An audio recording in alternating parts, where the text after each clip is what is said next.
Hei, salut și bine v-am regăsit la jocul ăsta, horror. Nu uitați să apăsați pe butonul de like și să vedem ce reușim să facem de data asta. Și salut și David, cred, da, salut, dacă te-ai uitat la acest videoclip.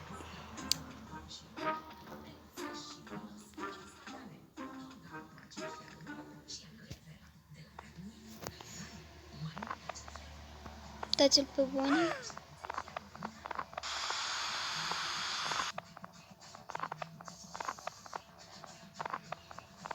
Și David o să-ți trimit cum se joacă jocul. Așa se joacă, trebuie să te uiți pe camere, acolo e bateria în stânga sus, colț.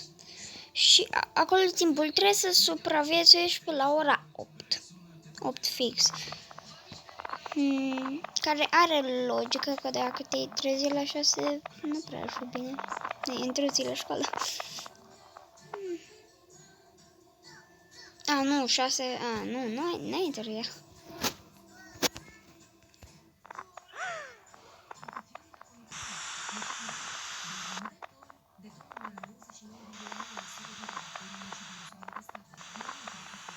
Dar câte camere sunt așa?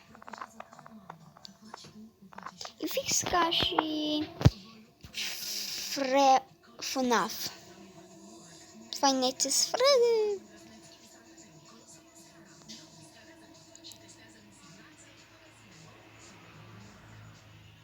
Ăsta va fi ca și un tutorial de cum se joacă jocul. Nu chiar un videoclip, dar ai făcut și videoclip. Uităm așa.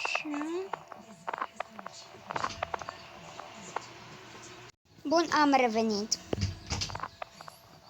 Boni vine.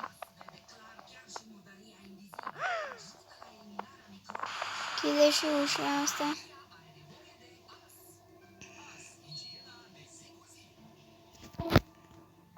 Chica bica. Reclamate.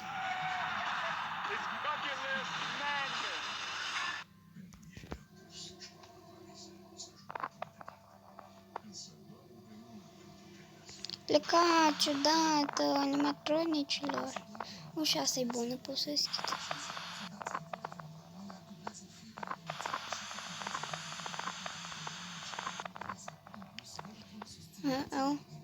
A venit Freddy acolo, asta să vedeți. You survive! Bun, cam atât cu acest episod. Eu am furat și ne zim de viitoare. Pa, pa! Cu tutorialul de episod. Pa! Pa! Acum.